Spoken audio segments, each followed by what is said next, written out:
Setelah 5 menit dari masuknya waktu sholat, ya, jadi setelah 5 menit dari masuknya waktu sholat, dia kedatangan manek, kedatangan tamu berupa manek. Nah, itu. Udah biarkan. Kedatangan tamu berupa manek, gila misalnya, asalnya waras, tidak sholat akhirnya gila. Asalnya suci, tidak haid, tidak nifas, ditunda nanti aja jam sholat, masih menyelesaikan masa untuk persiapan qada.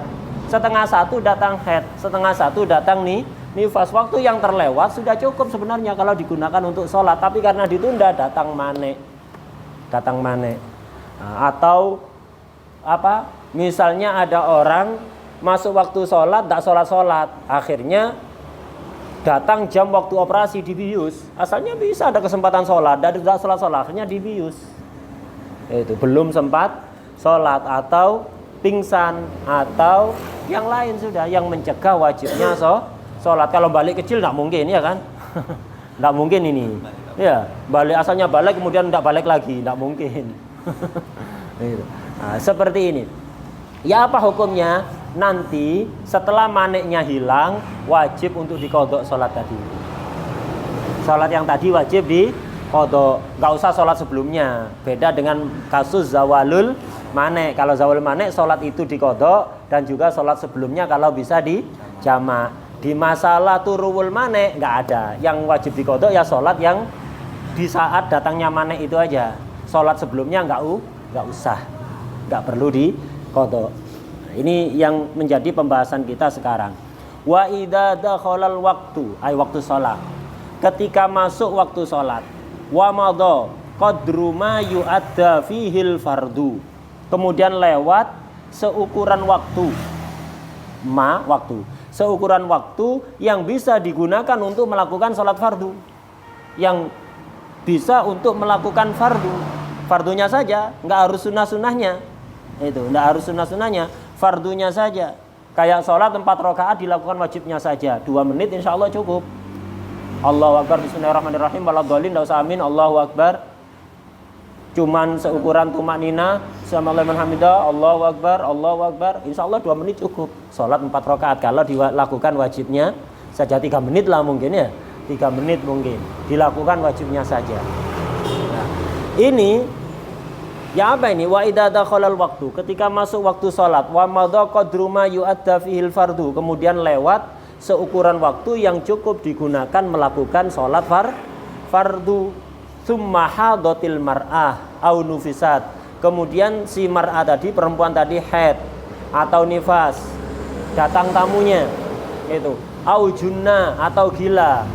Yang mana haid, nifas, gila qabla shalah. Di situ nasnya bagaimana? Kemarin ada yang salah ya?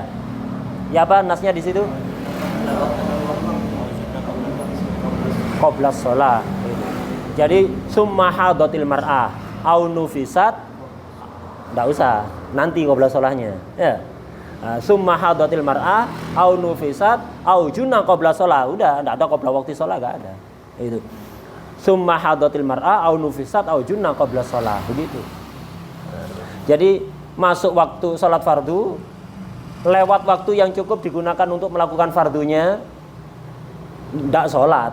Dia haid, nifas, gila, qabla sholat, sebelum sempat melakukan sholat. Ya apa hukumnya? Wajaba qadha tilkas sholat. Wajib untuk mengqadha sholat itu yang tadi terlewat itu. Nah, jadi diingat-ingat. Waktu apa datangnya gila kemarin belum sempat sholat maghrib, ya maghribnya diqadha. Oh asar, ya asarnya diqadha. Duhurnya nggak usah. Nggak usah sholat sebelumnya, nggak usah ya. Beda kalau dalam masalah zawalul manek. Kalau dalam zawalul manek, wajib sholat yang ketika zawalnya manek dan juga sholat sebelumnya kalau bisa dijamak. Tapi kalau dalam turuwul manek nggak ada. Tafsil-tafsil seperti itu nggak ada. Yang wajib diqadha ya hanya sholat yang ketika datangnya manek itu saja. Wadih ya. Nah, ini masalah turuwul manek, gampang kalau masalah turuwul manek. Kalau masalah zawal manek kemarin agak panjang. Apa khusus haid, nifas dan gila? Enggak. Intinya manek min wujubis sholat. Kalau kafir tidak mungkin. Kalau asalnya Islam kemudian dia kafir murtad ya tetap wajib sholat. Enggak ada masalah tafsil kayak gini, paham ya? Nah, karena yang nggak wajib sholat itu hanya kafir asli. Kalau kafir murtad tetap wajib sholat. Yang mungkin jadi contohnya di sini haid, nifas, gila, mabuk yang tidak disengaja, pingsan atau apa? Dibius, tidak sadar karena dibius dan seterusnya. Dibius untuk keperluan operasi yang mendesak. Seperti itu. Ini selesai kita dari pembahasan zawalul mane' dan turuwul mane'. Sekarang pembahasan baru, sebenarnya kemarin sudah disinggung, yaitu anak itu, tapi kemarin khusus masalah sholat, sekarang umum. Kemarin diterangkan anak kalau udah umur 7 tahun sempurna hijriyah, maka wajib diperintah untuk sholat. Kalau tidak sholat dia tidak dosa, walinya yang membiarkan yang dosa. Kalau umur 10 nggak sholat, maka 10 genap, maka wajib dipukul dengan pukulan yang tidak membahayakan. Itu. Kalau nggak sholat, anak kecilnya nggak dosa, yang dosa walinya ketika membiarkan. Wadah ya. Nah, sekarang lebih umum lagi, bukan hanya nyuruh sholat wali itu. Wa yajibu alal aba wal ummahat wa sayyidil abid ta'limu auladihim as-sighar wa abidihim ma yajibu alaihim. Terus apa? Ba'da bulughihim minat tohara was-shalah was-siyam wa ghairi dzalik. Wa yajibu alal aba, wajib untuk ayah, para ayah, wal ummahat, para ibu, wa sayyidil abid, tuannya para budak. Kalau zaman dulu kan ada budak, sayyid ini pemiliknya, pemilik budak. Jadi wajib bagi para bapak, para ibu, para ayah, para ibu, para orang tua dan para pemilik budak untuk apa? Ta'limu auladihim as-sighar wa abidihim, mengajari anak-anaknya yang masih kecil. Apa khusus anak? Enggak, wa abidihim, budaknya kalau punya budak ya. Kalau orang tua punya anak, anaknya. Kalau apa pemilik budak punya budak ya nyuruh ngajari budaknya. Ma yajibu alaihim ba'da bulughihim. Wajib ngajari apa? Apa saja yang wajib atas mereka, atas anak kecil dan atas budak itu setelah balik. Sekarang kecil kan belum wajib apa-apa. Iya kan? Ketika masih kecil belum wajib apa-apa. Tapi kalau udah balik kan wajib sholat, puasa, zakat, kemudian meninggalkan maksiat kan wajib. Nah ngajarinya jangan nunggu balik. Karena namanya belajar itu harus bertahap. Bertahap, transfer file aja harus bertahap, ya kan? Nah, itu nggak langsung cekling gitu, nggak bisa. Ya kalau sedikit filenya. Nah ini ilmu agama ini luas. Karena itu diajari sejak sebelum balik. Belum balik udah diajari secara perlahan, bertahap. Nah, bertahap. Sehingga ketika balik, dia sudah tahu apa yang wajib, apa yang haram. Dan sudah terbiasa melakukan yang wajib, terbiasa meninggalkan yang haram. Kalau kecil dibiarkan begitu saja, tidak pernah dididik, balik mau dididik ya susah. Susah kenapa? Terbiasa meninggalkan kewajiban, terbiasa melakukan haram. Nafsu itu akan menikmati kebiasaannya. Itu nafsu. Jadi nafsu itu tercela, jelek. Tidak ada sifat terpuji sama sekali, kecuali satu, sifat yang terpuji dari nafsu. Kalau dia dibiasakan baik, maka akan senang kebaikan. Itu dok. Sifat baiknya nafsu hanya itu. Selainnya nggak ada yang baik sifatnya nafsu itu. Kecuali satu, kalau dia dibiasakan melakukan kebaikan, maka dia akan senang kebaikan. Malah tidak nyaman kalau belum melakukannya. Nafsu dibiasakan tiap malam sebelum tidur baca tabarok. Akhirnya lama-lama akan menikmati dia. Malah sulit untuk tidur kalau belum baca tabarok atau nggak nyaman untuk tidur. Ada yang gimana gitu, kurang nyaman untuk tidur kalau belum baca tabarok dan seterusnya. Nah itu nafsu. Nah, anak kecil juga begitu. Jangan biarkan anak kecil tidak dosa kok tidak mukallaf. Bener, anak kecil tidak mukallaf. Ente orang tuanya mukallaf untuk ngajari mereka. Mempersiapkan sekiranya anak ini balik, sudah tahu kewajiban, sudah tahu larangan, dan sudah senang kebaikan, tidak suka kejelekan. Dan itu nggak bisa bim salah bim sulapan gitu aja. Manggil pesulap merah, langsung disuruh berubah seketika ya. Nggak bisa sulapan. Harus dibiasakan sejak dini. Sejak kecil kelihatan ngomong yang tidak bagus, dimarahi. Hatta gusnya. Ya, hatta gusnya tidak boleh dibiarkan. Gusnya misu, dibiarkan nggak ada takdim kepada syekh. Nggak takdim itu ihana pada syekhnya. Jewer, hatta putranya syekh. Itu kalau misu jewer, itu selentik ini. Ambilkan lombok tidak apa-apa, gini kan. Ya, itu mahabbah kepada syekh. Itu jangan dibiarkan. Itu. Dan jangan dibiarkan apalagi sampai ngajari. Ya, jangan sampai lah seperti itu. Nah, jadi wajib wajibu alal aba wal ummahat, wajib atas para bapak, para ibu, wasayyidil abid, para pemilik budak, ta'limu auladihim as-sighar wa abidihim, ngajari anak-anak mereka yang masih kecil dan juga budak-budaknya, ma yajibu alaihim ba'da bulughihim, apa saja yang wajib atas mereka setelah balik. Apa saja yang wajib? Minat toharo, diajari toharo, toharo dari hadas, toharo dari najis. Itu toharo dan hadas, diajari wudu, diajari mandi yang wajib maupun yang sunnah, diajari tata caranya. Itu walaupun dia belum mandi wajib, tapi diajari tata caranya, apa saja yang mewajibkan mandi. Ya kayak isinya Safina, kayak isinya Mukhtasar Latif ini, Risalah Jami'ah, diajari caranya toharo, mandi, wudu, tayamum, diajari juga toharo dari najis.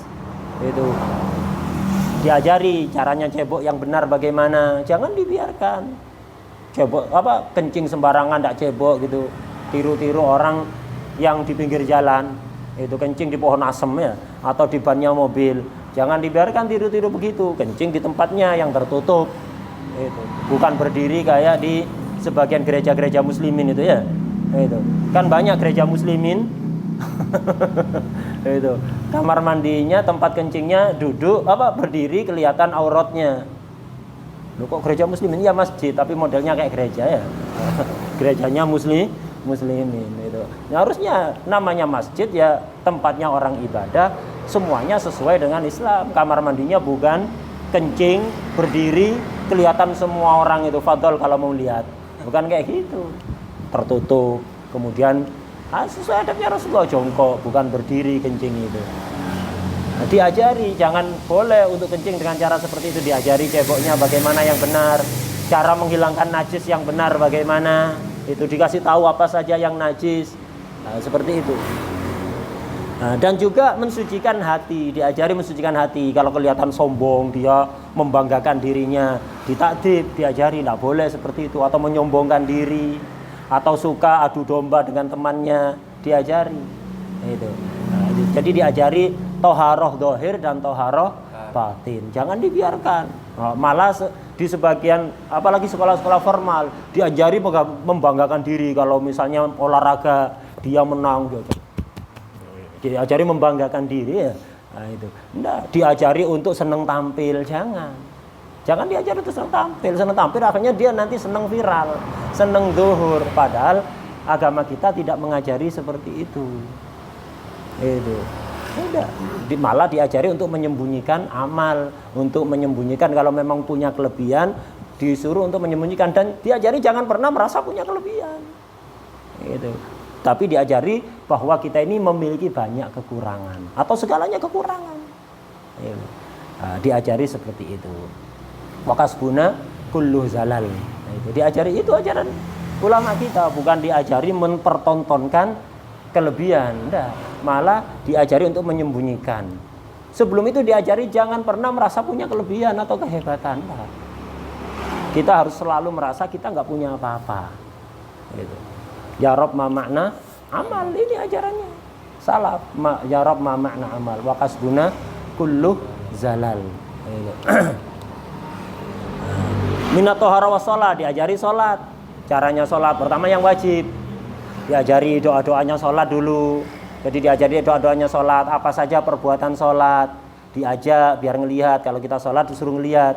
Nah, nanti kalau udah tamyiz diajari sholat. Kalau belum tamyiz nggak usah. Kalau belum tamyiz nggak usah diajari sholat kalau udah tamyiz. Tapi kalau belum tamyiz kita sholat dia ngikuti kita, biarkan aja, nggak apa-apa. Jangan dilarang, malah nanti benci ke sholat. Dia ngelihat kita, nggak apa-apa, biarkan aja. Tapi jangan diajak ke masjid, jangan diajak ke musola kalau belum tamyiz. Kenapa? Namanya anak belum tamyiz, belum ngerti, dimarahi nggak bisa. Kalau udah tamyiz nggak masalah, diajak ke masjid musola malah bagus. Kalau belum tamyiz nggak bagus. Jannibu masajidakum sibyanakum wa majaninakum. Jauhkan masjid kalian dari anak-anak kecil dan orang-orang gila. Jangan dibawa ke masjid. Kadang enggak, biar seneng ke masjid, ada waktunya. Kalau udah tamyiz, kalau belum tamyiz jangan diajak ke masjid atau musola. Biarkan tamyiz dulu baru. Malah di sebagian kitab seperti kitab yang disusun oleh Habib Abdullah bin Husain bil Fiqih, salah satu abadilah sab'ah, Habib Abdullah bin Husain bil Fiqih, itu beliau mengatakan memasukkan anak kecil yang belum tamyiz ke masjid itu termasuk sebab anak itu nggak panjang umur, akan menyebabkan anak ini nggak panjang umur orang tuanya. Itu jadi minal asbab allati tuqassir umrohu. Jadi memasukkan anak yang belum tamyiz ke dalam masjid sebelum tamyiz itu termasuk sebab yang akan menyebabkan anak ini tidak umur panjang. Karena itu jangan diajak kalau belum tamyiz. Kalau udah tamyiz bagus, biar seneng ke masjid. Biar seneng ke masjid. Diajari sholat. Nah, kalau udah tamyiz ya diajari sholat, bacaan-bacaan sholat suruh ngafalkan. Itu dikasih contoh, diajari sholat. Siam, puasa, diajari juga puasa. Itu diajari puasa, wa ghairi dalik dan lain-lainnya. Semua syariat-syariat yang dohir, bukan hanya yang wajib sebenarnya. Kalau di sini kan mayajibu alaihin. Jadi wajib orang tua ngajari anaknya apa saja kewajiban-kewajiban anak itu nanti setelah balik. Diajari sejak sebelum balik biar terbiasa. Wa ghairi dalik dan lain-lain, bukan hanya tohara, sholat, siam, tapi juga yang lain diajari. Bahkan para ulama mengatakan yang diajarkan bukan hanya yang wajib, tapi semua ajaran-ajaran syariat yang dohir. Syariat-syariat yang dohir-dohir, yang samar-samar nanti kalau udah besar diajari di pondok yang lebih detail lagi. Yang umum-umum aja itu diajarkan. Walaupun yang sunnah termasuk siwakan itu diajarkan, walaupun siwakan itu tidak wajib, iya kan? Siwakan itu tidak wajib, tapi diajarkan. Jadi ajaran-ajaran umum syariah itu dikenalkan ke anak kecil sejak dini dan disuruh mempraktekkan. Adabnya masuk rumah, adabnya keluar rumah, adabnya masuk kamar mandi, adabnya keluar kamar mandi, adabnya kepada orang tua, kepada yang lebih tua.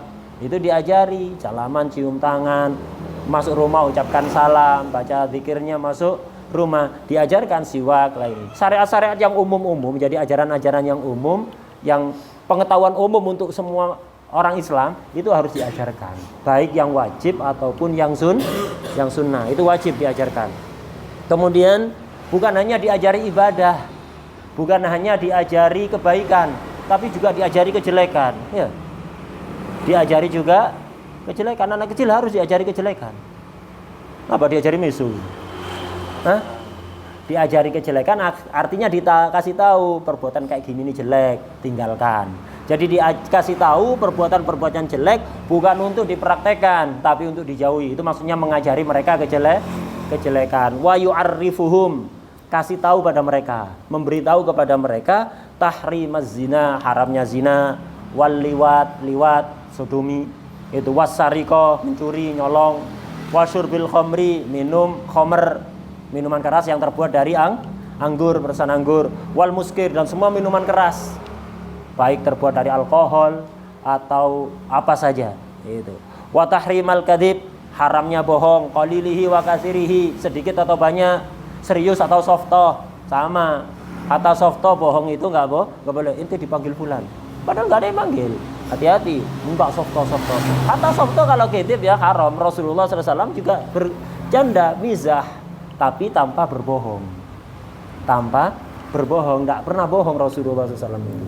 Nah itu, jadi jangan biasakan. Nanti kalau terbiasa bohong softo, lama-lama bohong serius. Itu dari kebiasaan. Lah anak kecil wajib diajari ini, diajari bahwa zina itu haram.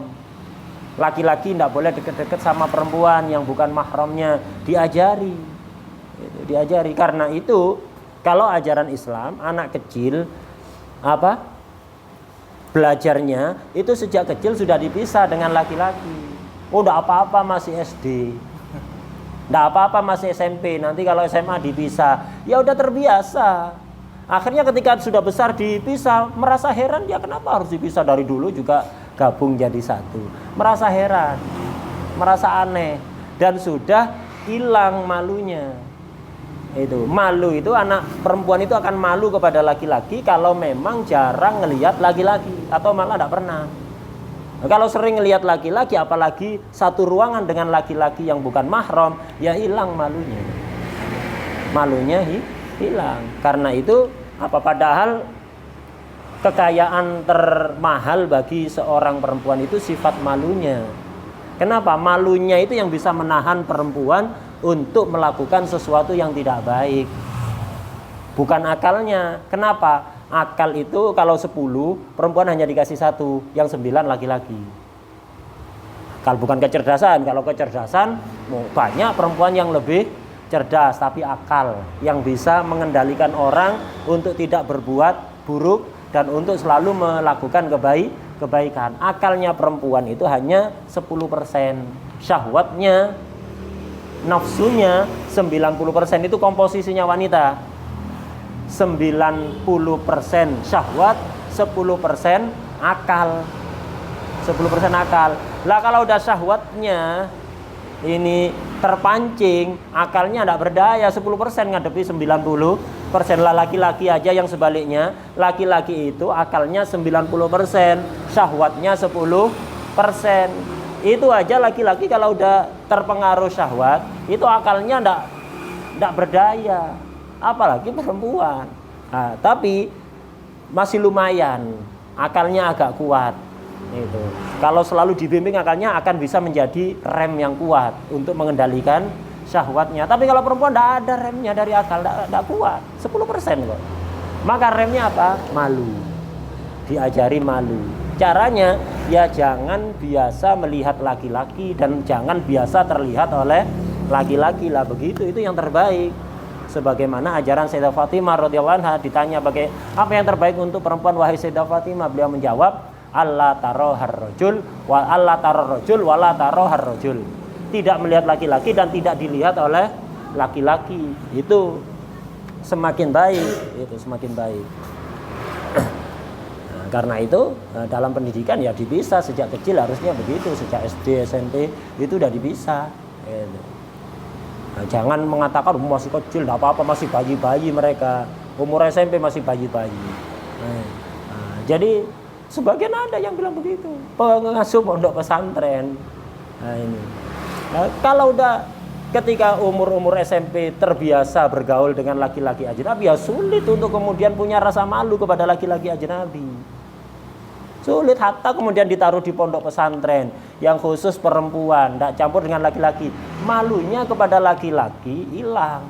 Ustadz kadang dijak guyon, itu dijak bercanda, itu biasa, tidak ada rasa malu. Nah, itu efek dari karena sejak kecil biasa berkumpul, bergaul sama laki-laki yang bukan mahram. Itu diajari haramnya zina. Jadi bukan hanya zina, tapi muqaddimahnya diajari, tidak boleh kalau nggak mahram dekat-dekat, tidak boleh salaman, tidak boleh, diajari seperti itu. Wal liwat, diajari haramnya liwat, itu hubungan sesama jenis. Wasariko, nyolong, diajari kalau nyolong itu tidak boleh, dan kalau ketahuan nyolong dihukum, walaupun nyolong uangnya orang tua. Bukan masalah kita pelit apa enggak, tapi caranya tidak benar. Harusnya dikasih tahu, kalau pingin apa-apa bilang dulu, minta ke ayahnya, minta ke ibunya. Jadi kalau ketahuan nyolong, walaupun uang ayahnya sendiri, walaupun uang ibunya sendiri, harus dihukum. Bukan karena kita pelit, tapi menghukum biar tidak terbiasa dengan cara seperti itu. Nah, diajari wasyurbil khamri, diajari bahwa khamr itu terlarang, haram, itu muskir, itu babi itu haram, diajari. Jadi jangan dibiarkan anaknya nonton kartun, di situ babi dikesankan lucu, semua kartun seperti itu. Islam itu ngajari kita untuk jijik kepada babi, dikatakan najis mughalladha, kemudian jorok, tidak punya ghirah dan seterusnya. Itu.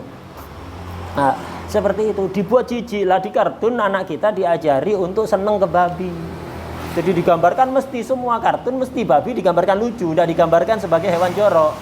Nah, dan itu memang siasat orang-orang kafir, biar orang Islam ini sejak kecil seneng ke babi. Akhirnya setelah nonton sinetron, nangis ke orang tuanya minta belikan boneka babi. Itu minta belikan boneka babi, akhirnya tidurnya ngeloni boneka babi. Orang tuanya kok belikan babi dia ya. Itu. Dituruti kepingin boneka babi, akhirnya seneng ke babi. Itu. Lihat kartun ada boneka babi, dikesankan lucu, dibiarkan saja. Nah, jangan begitu. Rata-rata film kartun ada boneka babi, itu tokoh babi yang dikesankan lucu, rata-rata seperti itu. Ini. Kemudian wa tahrimal kadzib qalilihi wa kasirihi, diajari juga anak itu wajib ini. Ngajari anak itu bahwa bohong itu dosa. Baik sedikit atau banyak, serius atau bergurau, bercanda. Diajari, tidak boleh dihukum kalau dia bohong. Apa itu bohong? Ngomong yang tidak sesuai kenyataan, diajari. Itu diajari. Dan mukaddimahnya bohong itu, orang itu akan bohong biasanya kalau cerita apa saja yang ia dengar. Itu. Nah, jadi ketika orang itu terbiasa menceritakan semua yang dia dengar, ini akan terbawa untuk bohong. Kenapa? Tidak semua yang kita dengar itu benar. Karena itu diseleksi dulu. Kalau mau cerita sesuatu, jangan semua yang kita dengar diomongkan. Pertama dicek, benar apa tidak. Oh bohong, jangan pernah diomongkan. Oh benar, jangan diomongkan dulu. Walaupun benar, tidak semua kebenaran perlu disampaikan. Maslahat enggak ngomong masalah itu. Setelah benar, dipastikan ini jujur, tidak bohong, bukan hoak, fakta. Tapi tidak semua fakta perlu disampaikan. Dipertimbangkan maslahat apa enggak kalau disampaikan. Oh enggak maslahat, udah simpan aja walaupun itu kebenaran. Tapi kalau maslahat sampaikan, lah seperti itu. Wal ghibah, diajari juga bahwa ghibah itu haram. Ghibah itu apa? Membicarakan orang lain dengan hal-hal yang tidak dia sukai. Orangnya ada atau tidak ada, sama ghibah itu. Jadi orangnya tidak ada, antum omongkan kejelekannya, ghibah. Orangnya ada pun juga kategori ghibah. Itu kategori ghibah. Ada yang mengatakan lames, sama saja intinya ghibah itu. Walaupun kenyataan, sebagian orang jangan ghibah, tidak boleh. Oh ini fakta kok kenyataan. Justru kalau fakta dan kenyataan itu ghibah. Kalau antum ngarang namanya buhtan, lebih besar lagi dosanya. Nah itu ghibah, membicarakan tentang orang lain yang dia tidak suka. Dia tidak suka. Ghibah ini bisa membicarakan orang tersebut secara langsung atau orang-orang yang ada hubungan sama dia, membicarakan istrinya, ayahnya, ibunya, kakeknya, neneknya, anaknya, keponakannya, kucingnya, ayamnya, HP-nya. Itu ghibah. Jadi kalau antum ghibah satu orang, itu pasti antum akan ghibah beberapa orang. Nggak bisa. Antum kalau ghibah Basil misalnya, Basil antum ghibahi. Kira-kira yang sakit hati dengan omongan itu apa Basil saja? Enggak, Basilnya sakit hati. Ayahnya, ibunya, kakaknya, adiknya, pakdenya, budenya, buliknya, pakliknya, ya kan?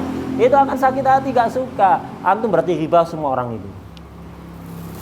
Jadi ghibah itu bukan hanya membicarakan orang tersebut, tapi apapun yang ada hubungannya dengan orang itu yang kira-kira dia tidak suka.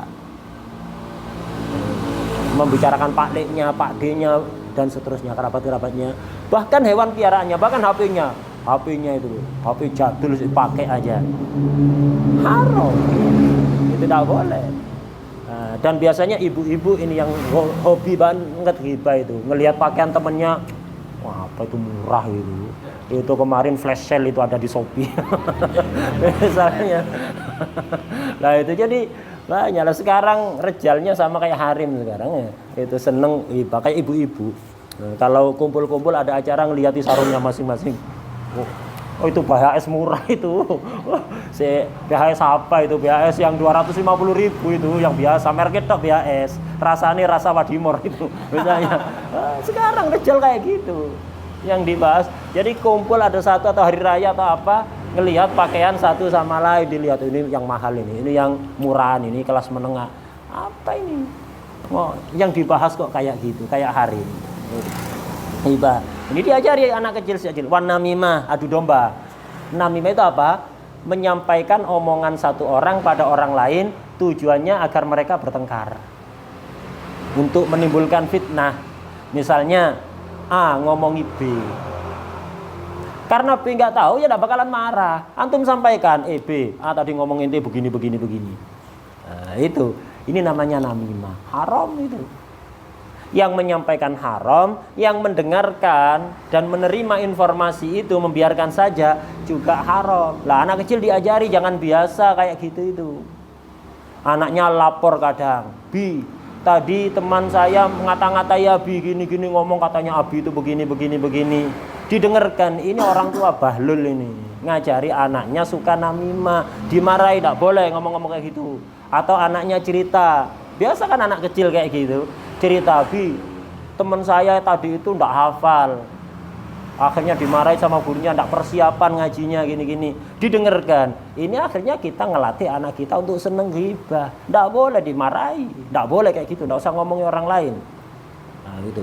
Kamu jangan melakukan tindakan seperti itu, tidak usah ngomongin temennya, tidak usah lapor-lapor omongan orang lain kepada Abi, kepada Umi, kepada seperti itu harusnya. Ini. Jadi bukan hanya dikasih tahu tetapi dididik. Ketika dia melakukan, dididik, dikasih tahu kalau itu tidak benar, kalau perlu disanksi ya, disanksi. Nah, ini namimah. Namimah. Nah, jadi kalau ada orang namimah jangan diterima, jangan dibiarkan. Itu kan contohnya Imam Syafi'i sering diterangkan sama Habib itu kan. Ada orang datang, Imam Syafi'i, fulan ngatai Anda begini. Langsung jawab Imam Syafi'i apa gimana? Setan tidak punya utusan lain selain ente apa? Itu ente yang datang ke sini. Dan nemu utusan lain apa setan? Atau ada salah satu habaib di Hadramut juga begitu. Habib, fulan ngomongi Anda begini. Langsung ditelepon yang bersangkutan. Assalamualaikum. Antum, ini ada orang datang ke sini, lapor ke saya katanya antum ngomong gini, apakah benar? Oh enggak. Gimana itu? Enggak bakalan berani lagi. Gitu. Nah, jadi dibuat jerah, jangan didengarkan. Wasyib hidalik dan yang lain-lain. Semua yang haram-haram itu diajarkan kepada anak biar apa tahu. Wa yu'allimuhum annahum bil bulugh yadkhuluna fit taklif. Wa yu'allimuhum, ngajari mereka, wajib orang tua sayyid tadi itu ngajari mereka bahwa dengan balik, ketika mereka balik, yadkhuluna fit taklif, mereka akan masuk kepada taklif. Taklif itu perintah dan larangan. Perintah dan larangan Allah. Itu taklif itu ilzamu ma fihi kulfah. Itu membebankan sesuatu yang memiliki beban, artinya memerintahkan dan melarang sesuatu yang ada bebannya. Melakukan kewajiban dan kesunatan kan ada beban kalau belum menikmati. Meninggalkan maksiat juga begitu, ada beban kalau memang masih kita suka ngikuti hawa nafsu, itu beban. Itu taklif, perintah dan larangan. Jadi dikasih tahu, ayo sekarang udah harus belajar. Nanti kalau udah balik, kamu sudah wajib belum melakukan ini, dosa. Kalau dilakukan dapat pahala, kalau ditinggalkan dosa, akan disiksa di neraka. Lah diajari begitu, dikasih tahu. Biar saya siap, ketika balik dia tahu apa kewajibannya, apa yang harus dia tinggalkan. Kemudian balik itu apa? Kan menjadi tanda tanya bagi anak itu, dikasih tahu juga. Wa yu'arrafus sabiyyu alamatil bulugh. Anak kecil itu dikasih tahu tanda-tandanya balik. Tanda-tandanya balik apa saja dikasih tahu. Annaha ay anna alamatil bulugh bi khamsa asyrata sanah. Balik itu kalau udah umur 15 tahun. 15 tahun ini qamariyah, kalender hijriyah, bukan Masehi, karena itu nyatet tanggal lahir hijriyah itu penting. Masehi juga enggak apa-apa untuk keperluan surat-surat kan menggunakan Masehi, tapi untuk urusan agama kalendernya pakai standar qamari atau hijriyah itu. Jadi dikasih tahu bahwa balik itu kalau udah umur 15 tahun sempurna, masuk ke 16. Makanya nyatet jam lahir itu juga penting. Kenapa? Baliknya juga jam yang sama nanti. Kalau dulu lahirnya jam 12 siang, nanti baliknya 15 tahun kemudian ya jam 12 siang itu. Au bil ihtilam, atau dengan keluarnya mani, termasuk balik dengan keluarnya mani, tapi minimalnya keluar mani kalau sudah umur 9. Sebelum umur 9 keluar cairan seperti mani, ya bukan mani berarti. Balik itu bisa dengan umur 15, kalau tidak pernah keluar mani, tidak pernah haid. Atau dengan keluar mani, walaupun belum umur 15, tapi minimalnya umur berapa? 9. Au bil haidi fil mar'ah, atau dengan haid bagi perempuan. Itu perempuan kalau tidak pernah haid, tidak pernah keluar mani, ya umur 15 baliknya. Kalau haid, ya udah balik walaupun masih umur 11 tahun. Minimalnya haid berapa? Sudah diterangkan ya, 9 tahun. Atau keluar mani, perempuan bisa juga keluar mani. Itu balik. Itu. Laki-laki 2 itu. umur 15 atau keluar mani, itu baliknya. Kemudian namanya belajar, anak ini belajar apalagi di sekolah unggulan. Ini, sekolah unggulan yang biayanya super mahal, tapi kadang kualitasnya nggak cocok ya. La yamutu wala yahya, tidak bermutu banyak biaya ya. La yamutu wala yahya, tidak bermutu banyak biaya. Kadang begitu, malah yang murah-murah itu kadang yang bagus kualitasnya itu. Yang bayarnya puluhan juta itu kadang ya modelnya kayak gitu. Yang kita melihat kualitas tidak dari mahalnya, tapi kualitas setelah belajar di situ seperti apa adabnya, seperti apa ilmunya itu. Bukan hanya dengan mahalnya biaya. Lah biaya pendidikan anak ini diambil dari uangnya siapa? Wa ujratu man yu'allimuhu hadza, itu ongkos untuk bayar orang yang ngajari dia ini yang tadi diterangkan itu, fi malihi fi mali sobi, ya uangnya anak sendiri. Uangnya anak sendiri. Jadi ongkos untuk bayar TPQ, bayar sekolahnya, pondoknya, pendaftaran dan syahriat tiap bulan, itu uangnya anak sendiri kalau punya. Lo anak kecil bisa punya uang? Tak bisa. Misalnya dia dapat warisan, orang tuanya meninggalkan warisan untuk dia, maka yang ngurusi dia siapa? Orang yang diwasiati. Itu. Nggak ada orang yang diwasiati. Petugas tunjukkan pemerintah. Ada petugas khusus namanya qayyim yang ditugaskan oleh pemerintah untuk ngurusi anak-anak yang nggak ada walinya. Nah ini. Nah, misalnya dia punya warisan dari orang tuanya, ya dari orang tuanya itu, harta warisan itu. Atau misalnya anak kecil kalau hari raya kan sering dikasih-kasih orang itu, dikasih-kasih orang. Nah, itu miliknya anak. Bukan kalau diterima oleh orang tuanya ya. Kalau diterima oleh orang tuanya jadi ada orang ngasih, diterima oleh orang tuanya, maka diterima untuk anaknya, maka jadi hartanya anak. Hartanya anak. Tidak boleh digunakan untuk keperluan orang tua, harus untuk keperluan si anak. Nah, diantaranya untuk biaya pendidikan ini. Tapi sebaiknya kata Habib, itu kalau anak kecil dikasih uang sebaiknya jangan diterima. Jadi orang tua jangan kobet, karena kan orang itu ngasih apa-apa kepada anak kecil, itu serah terima anak kecil itu nggak sah. Yang melakukan serah terima adalah orang tuanya. Karena itu kalau salaf tidak suka ngasih anak kecil uang. Anak kecil itu dikasih pakaian, dikasih makanan, dikasih halwa, seperti itu, dikasih kayak gitu. Bukan dikasih uang. Biar apa? Tidak terbiasa tomak. Anak kecil sekarang diajari tomak, ayo ke rumah Pak D itu kaya itu, nanti biasanya 100.000 kalau di sana, merah itu. Nah, ini ngajari tomak. Kalau salaf enggak, malah enggak seneng kalau ada orang ngasih uang kepada anaknya, itu enggak seneng. Dan uang yang diterima oleh anak ini belum jadi miliknya anak, kecuali diterima oleh orang tua, diterima atas nama anaknya untuk anaknya, itu baru menjadi miliknya anak. Kalau sudah diterima atas nama anak, tidak boleh dipakai oleh keperluan pribadi orang tua, untuk keperluannya anak, untuk keperluannya anak. Tapi kalau nggak diterima oleh orang tuanya, belum jadi miliknya anak. Ya miliknya orang yang ngasih itu, miliknya orang yang ngasih. Nah, seperti itu. Lah terus siapa dikembalikan begitu? Ya tidak harus dikembalikan. Bisa dikembalikan, bisa. Atau anaknya diajari, ayo sodako, kasihkan sana. Kalau dikasih uang diajari, buat apa uangnya? Sodako, begitu. Biar anak ini tidak terbiasa untuk nerima, berharap akhirnya tomak. Jadi diajari. Loh kan ini bukan uangnya anak, dibuat sodako, kita don ridho asasnya. Kan orang itu ngasih kepada anak kita, nah itu kan, kepada anak kita. Setelah itu terserah kan mau dibuat pakai apa, dia nggak peduli kan. Nah itu, dia untuk nyenengkan aja dengan ngasih itu. Setelah itu dibuat apa uangnya, orangnya kan terserah, nggak ada urusan.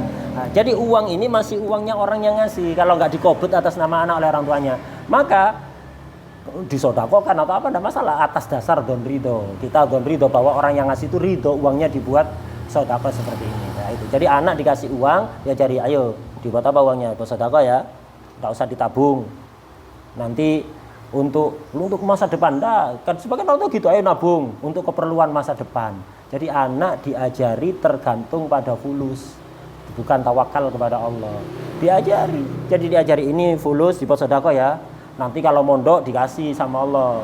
Kalau biasa sedekah, nanti kalau punya perlu apa-apa langsung dikasih oleh Allah, kepingin ini pengin itu nanti dikasih kalau udah waktunya.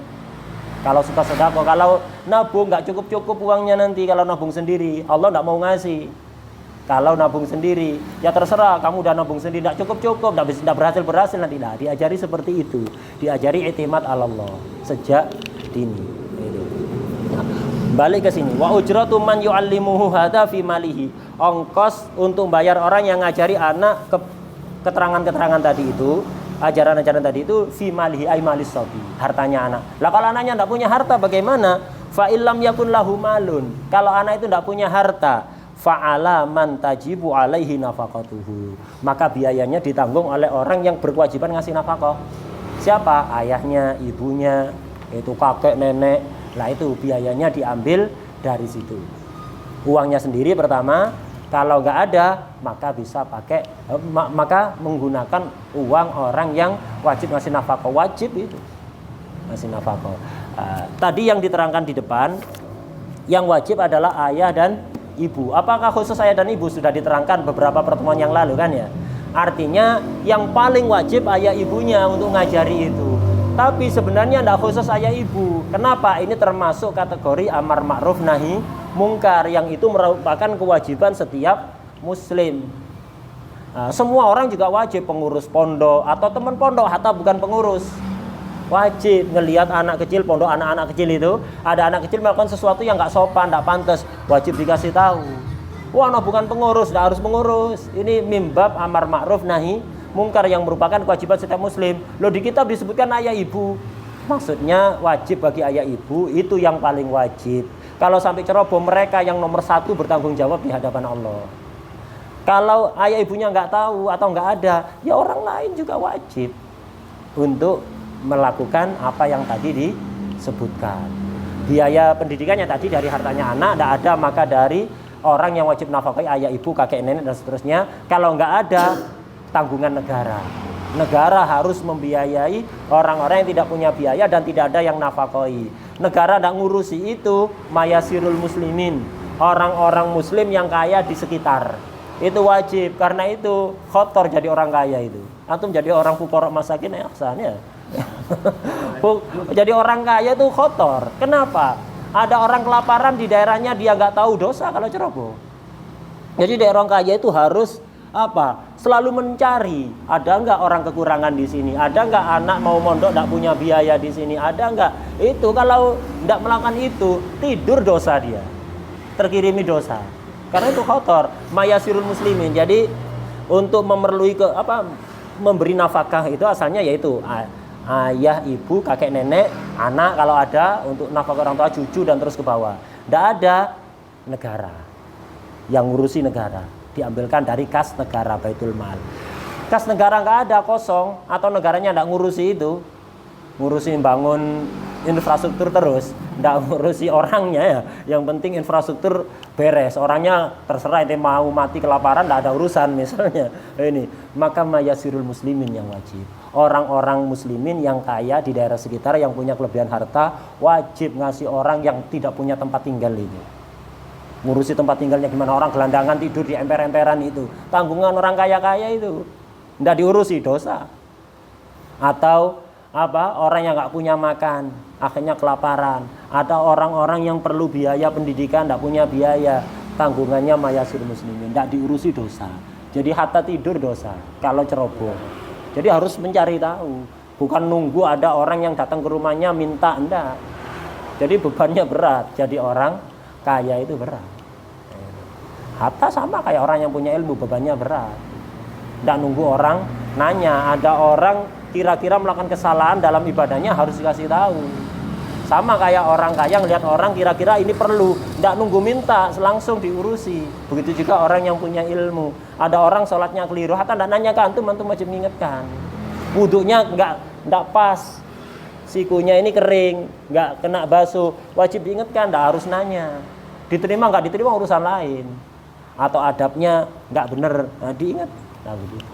Jadi orang punya ilmu bebannya lebih berat dibanding yang nggak berilmu. Orang yang kaya bebannya lebih berat daripada yang miskin. Orang yang nasabnya baik bebannya lebih berat dari yang tidak yang nasabnya biasa-biasa. Orang yang punya jabatan bebannya lebih berat, jabatan apapun. Lebih berat dibanding orang yang biasa-biasa saja. Karena itu sering kan Habib mengingatkan kita bahwa nasab, jabatan, ilim, harta ini ada unsur tasyrif, ada unsur taklif, ada unsur kehormatan, ada unsur beban. Kebanyakan orang melihat bahwa nasab, ilim, jabatan, kekayaan itu dianggap kemuliaan, sehingga lupa kalau itu beban. Padahal harusnya enggak, kita harus melihat itu sebagai beban yang harus dipertanggungjawabkan di hadapan Allah Subhanahu wa taala, bukan sekedar kemuliaan saja. Allah mustirna bisitril jamil. Allah yaghfirna lima yuhibbu wa bi sirri asrul Fatihah wa ila hadrat Nabi Muhammad sallallahu alaihi wasallam al-Fatihah.